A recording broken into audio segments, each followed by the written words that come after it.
Olá pessoal, a nossa aula tema hoje é Marx, vou chamar de Marx 1, porque nós vamos dividir o tema em 2 ou 3 aulas. Né? Marx era um gênio, né?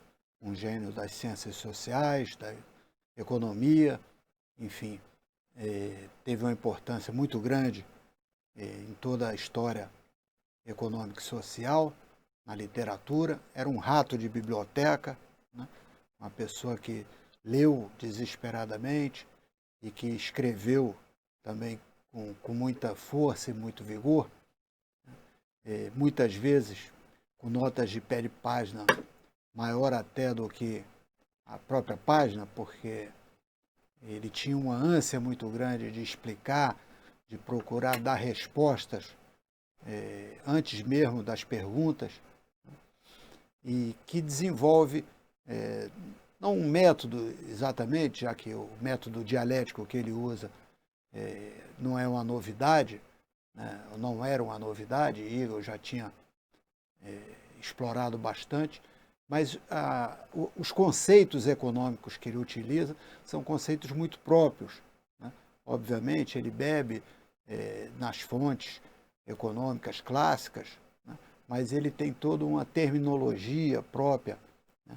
Ele não chama de sistema capitalista, sistema feudal, sistema escravista, mas sim de modo de produção capitalista, modo de produção feudal, modo de produção escravista.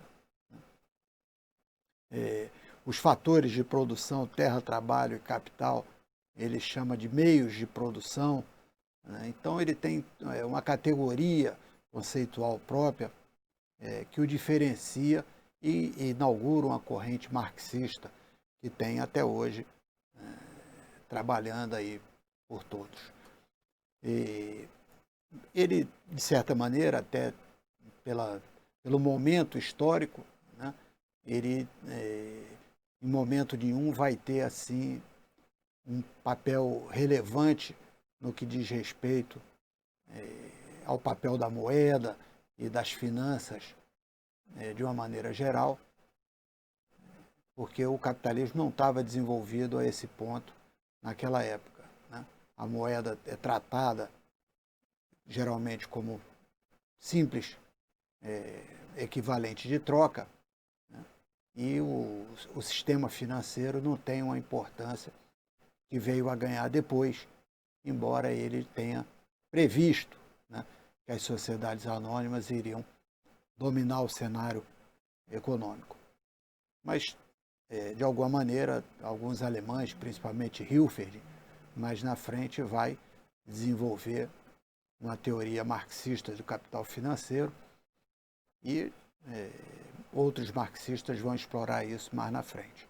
Mas não é o objeto que nós vamos tratar exatamente. O Marx, ele, além de muito original, muito polêmico, né, ele vai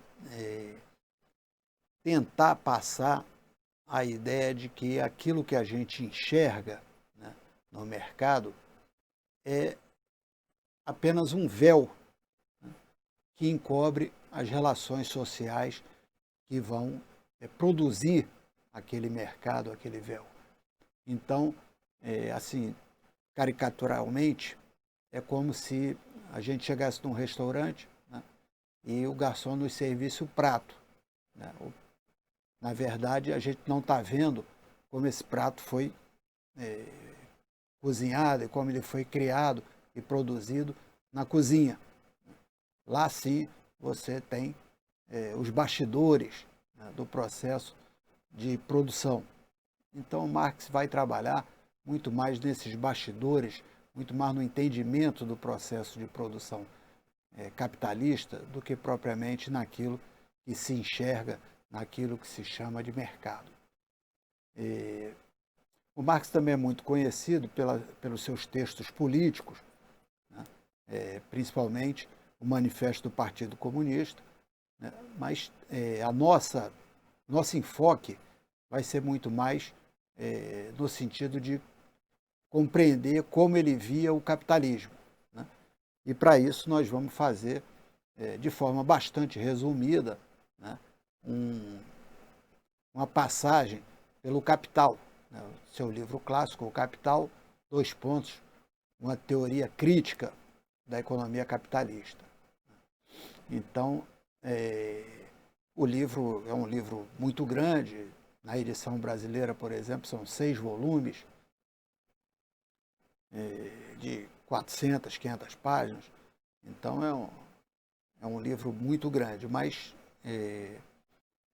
nós vamos fazer um resumo bem resumido, mas importante para compreender, né, como ele vai desvelando a questão da produção de riqueza pelo trabalho, né, e vai valorizando essa produção de riqueza, o trabalho, mas também, né, a forma peculiar de conseguir, de obter essa riqueza, né, e a apropriação que é feita dessa produção por uma classe específica, capitalista, né, traduzindo a ideia dele de que a história da humanidade é a história das lutas de classe, onde sempre tem uma classe explorando uma outra. Então é nesse pano de fundo que nós vamos trabalhar a ideia de Marx. E para que a gente inicie, né, essa ideia, né, essa forma de abordar, Marx escolhe como primeiro capítulo, né, a mercadoria. Ou seja, esse primeiro capítulo, a mercadoria, vai traduzir, consubstanciar, né, tudo que está na origem, na característica fundamental do capitalismo e que está associada à sua forma de produção, né? Então, no capitalismo, o modo de produção capitalista, ele se caracteriza basicamente por 3 pontos. O primeiro deles, a propriedade privada dos meios de produção, né, que é a retenção da propriedade nas mãos de uma classe específica, a classe capitalista.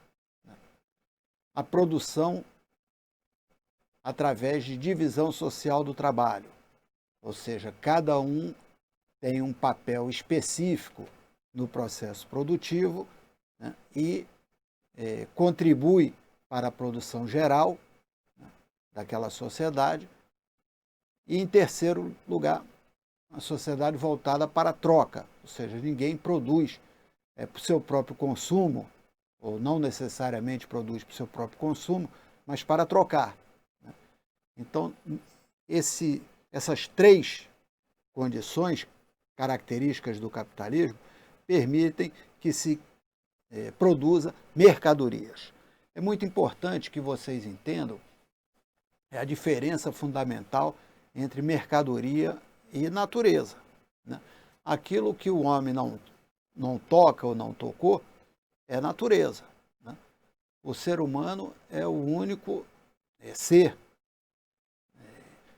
da Terra que não apenas interage com a natureza, mas a transforma, né?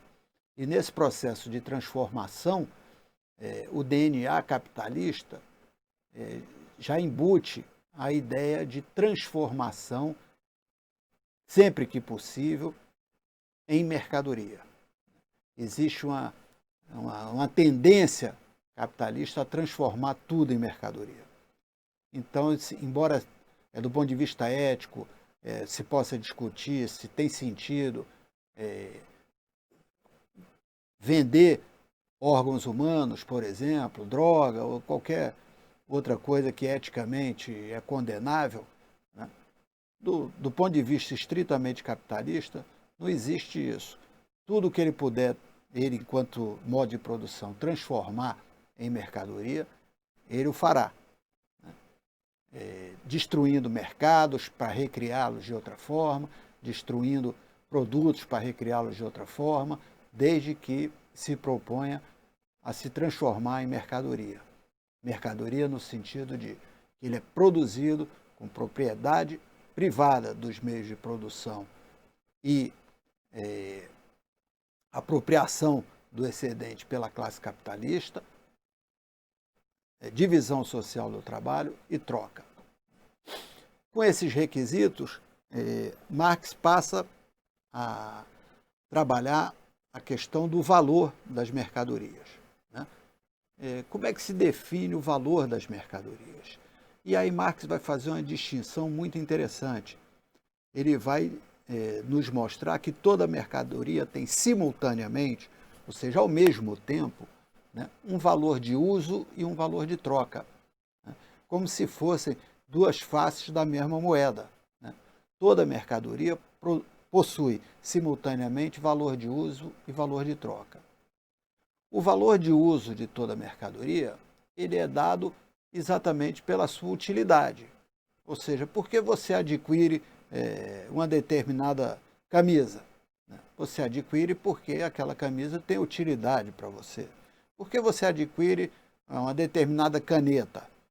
Porque aquela caneta tem utilidade para você. Por que você não adquire determinados produtos, muitas vezes? Porque não tem utilidade imediata para você, ou nunca terá utilidade para você. Então, a utilidade é fundamental para as mercadorias serem demandadas, serem procuradas. Né? Mas por que ela não pode ser também um requisito para o valor de troca? Porque a utilidade ela é muito subjetiva, né? Inclusive no tempo e no espaço.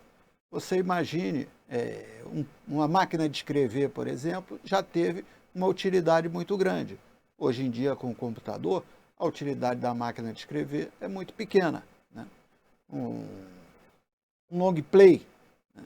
Era um disco que tinha uma utilidade muito grande. Hoje em dia, as pessoas ouvem música muito mais por MP3, MP4, né? Enfim, digitalmente. Então, no tempo, as mercadorias sofrem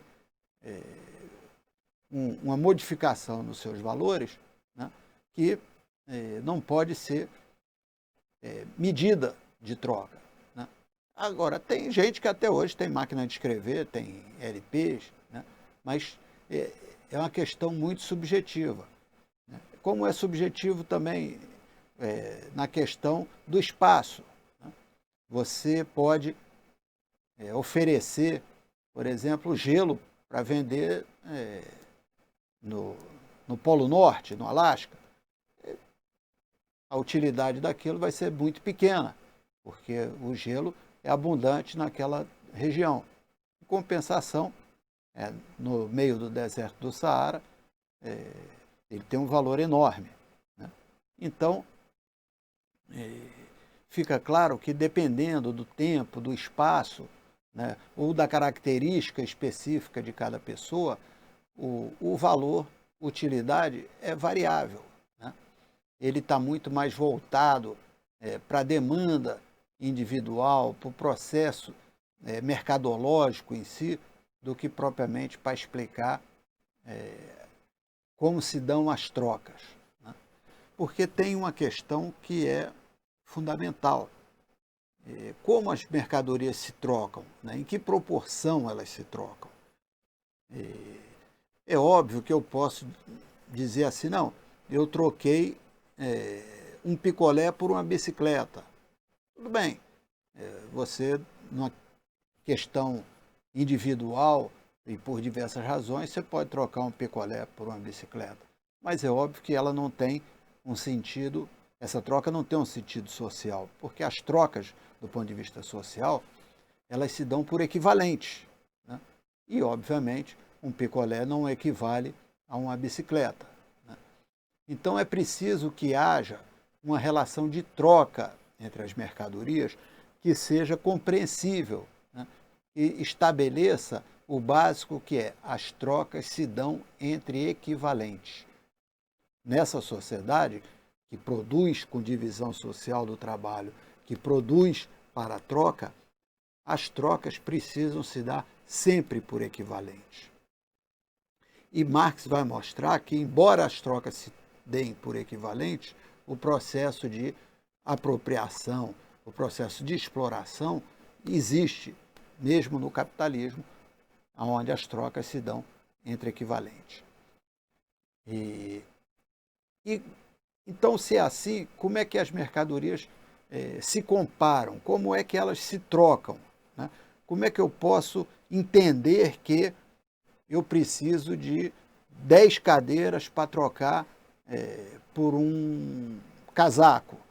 Né? Ou que eu preciso de 200 casacos para trocar por um iPhone? Né? Ou como é que eu troco 150 iPhones por um automóvel? Né? Ou N toneladas de manteiga por um tanque de guerra? Enfim, todas essas combinações de trocas, elas têm que ter uma relação entre si, que não pode ser a subjetividade do valor-utilidade. Então, Marx vai tentar definir, vai definir o valor de troca como um valor decorrente da quantidade de trabalho socialmente necessário para produzir a mercadoria. Então, isso tem que ficar na cabeça de vocês o tempo todo. Né? Isso tem que ficar perfeitamente inteligível e, assim, acordar de madrugada para pensar nisso, né? Parar nas horas mais prazerosas para pensar nisso.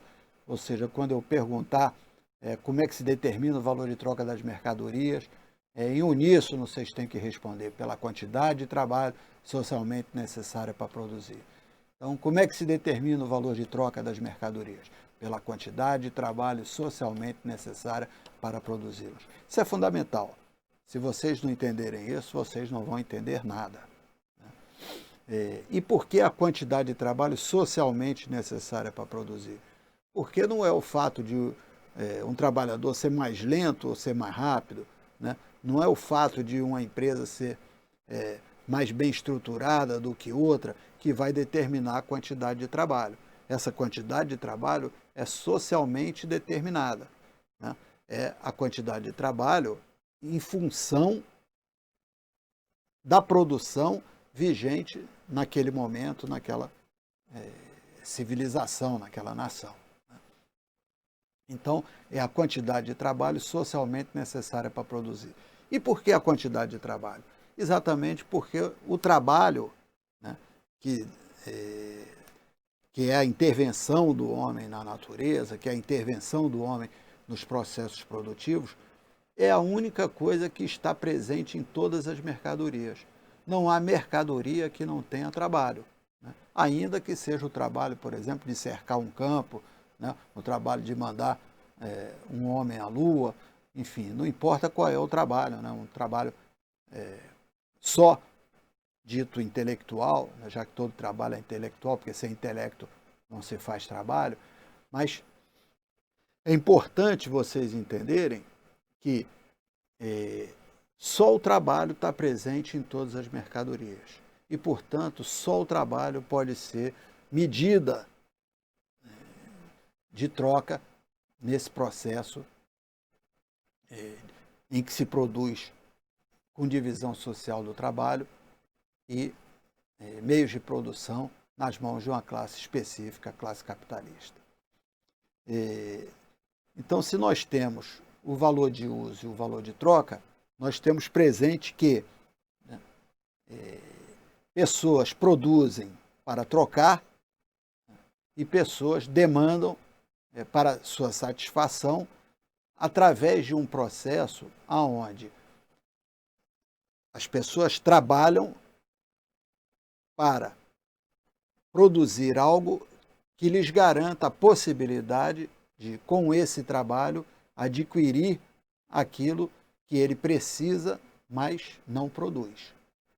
Na verdade, o que o Marx está tentando mostrar de maneira clara é que o que se troca é trabalho abstrato. O que eu troco é trabalho por trabalho, quantidades de trabalho socialmente produzidas por quantidades de trabalho socialmente produzidas. Materializadas como? Em mercadorias que detêm utilidade. Então, quando eu troco uma mesa ou algumas mesas, né, por uma geladeira, eu estou trocando trabalho humano por trabalho humano. Materializado em quê? Em mesas e geladeira. As quantidades são proporcionalmente as mesmas quantidades de trabalho, mas, obviamente, os objetos são diferentes, as utilidades são diferentes, mas as trocas se dão entre equivalentes. Então, isso é fundamental vocês entenderem, porque quando eu troco uma mercadoria diretamente por outra, por exemplo, né, na forma de escambo, né, uma mercadoria ela se troca pela outra de tal forma que os valores de troca são iguais, quantidades de trabalho socialmente necessárias para produzi-las de forma equivalente. Porém, eu troco por quê? Porque a utilidade é diferente para cada uma. Mesmo valor de troca, diferentes valores de uso. Certo? Lá no livrinho vai estar M-M', ou seja, mercadoria versus, né, o traço, mercadoria linha. Mercadoria é diferente de mercadoria linha nos seus valores de uso, mas exatamente iguais em seus valores de troca. Então, quando eu troco diretamente as mercadorias, eu as troco pelos seus valores de troca equivalentes, valores de uso diferentes. Então, essa diferenciação, ela é fundamental porque ela, como eu disse um pouco antes, ela está presente em todas as mercadorias. Todas elas têm simultaneamente valor de uso e valor de troca, né? Então, essas trocas vão se dar, se combinando entre diversos valores, trabalhos humanos que vão sendo trocados, né, e que são absolutamente iguais. Ou seja, trabalho humano é trabalho humano. Eles vão sendo trocados nas suas quantidades por diferentes utilidades. Entendeu? O Marx começa sem usar o dinheiro exatamente para que você possa entender, né, que está trocando o trabalho humano por trabalho humano diretamente, ainda que materializado de forma diferente. Está claro isso? Bom, então nós podemos tentar ou iniciar, né, a introdução da forma dinheiro. Né? O dinheiro também não é uma obra divina. Né? O dinheiro é uma obra humana. Né? Assim, podemos fazer um parênteses para dizer o seguinte: talvez a primeira mercadoria dinheiro, né, que se tem conhecimento seja o sal. E por que o sal era uma mercadoria dinheiro? Porque o sal, há muitos anos atrás, permitia a conservação dos alimentos. Então, ele era de uma utilidade universal. E, com isso, ele acabava se tornando um bom meio de troca. Por quê? Porque a troca direta é muito complexa, né? Eu preciso ter uma mercadoria em quantidade adequada e encontrar alguém que tenha a mercadoria e a quantidade adequada do que eu quero e que queira, ao mesmo tempo, aquilo que eu tenho e na quantidade que eu tenho. Né? Então, é um achado muito difícil. Né? O capitalismo teria tido muita dificuldade de se desenvolver dependendo dessas trocas diretas. Né? Então, o sal foi se tornando uma espécie de equivalente geral, né? Porque ele permitia exatamente que qualquer pessoa poderia trocar o seu produto por sal, porque ele não apenas tinha utilidade própria, como ele sabia que muita gente aceitava o sal também. E, portanto, era fácil dele fazer a troca seguinte por outra mercadoria. Então, o sal foi se tornando uma espécie de equivalente geral, meio de troca importante em algumas civilizações. Teve civilizações que tentaram usar animais, mas os animais não são próprios para esse tipo de mercadoria. Primeiro, porque tem uma vida útil. Segundo, que dificulta, dificulta o partilhamento, o troco, né?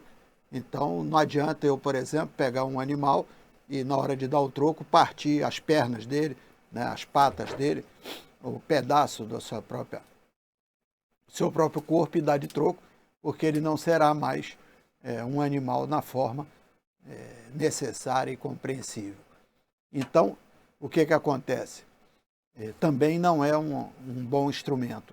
O próprio sal, né, ele tem dificuldades também de conservação.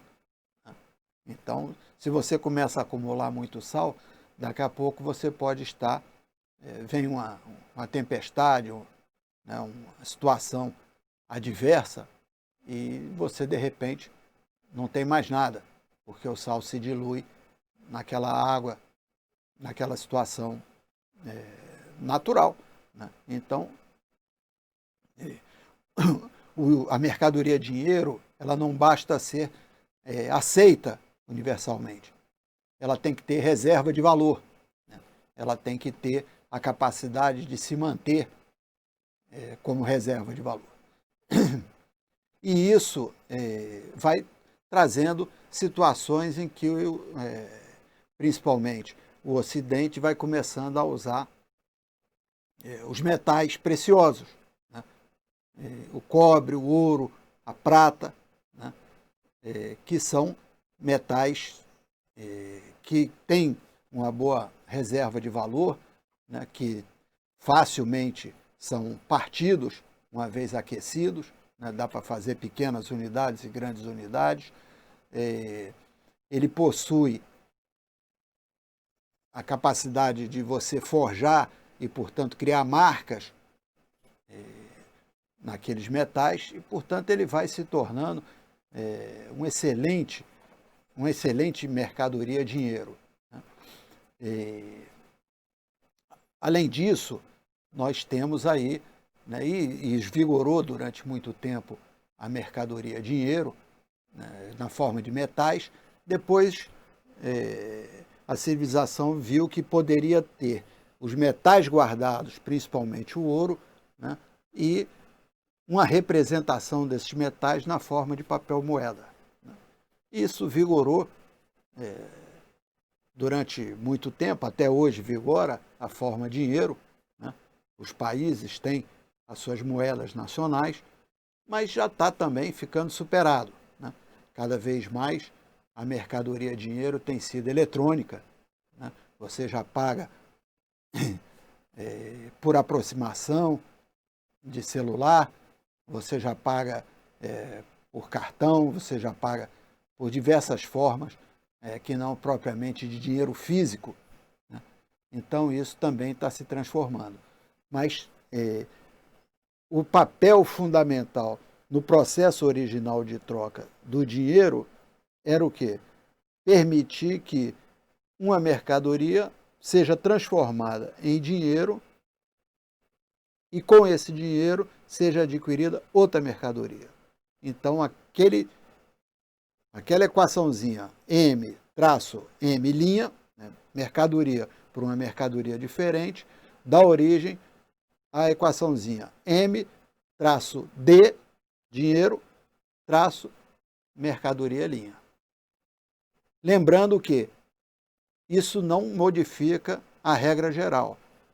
As trocas se dão entre equivalentes, mercadoria por dinheiro, mesmo valor de troca, diferente valor de uso. Dinheiro, mercadoria, linha, mesmo valor de troca, diferentes valores de uso. Certo? Isso é fundamental que fique claro para vocês. Por hoje é só. Na próxima aula, nós continuamos a partir do dinheiro. Muito obrigado, boa noite.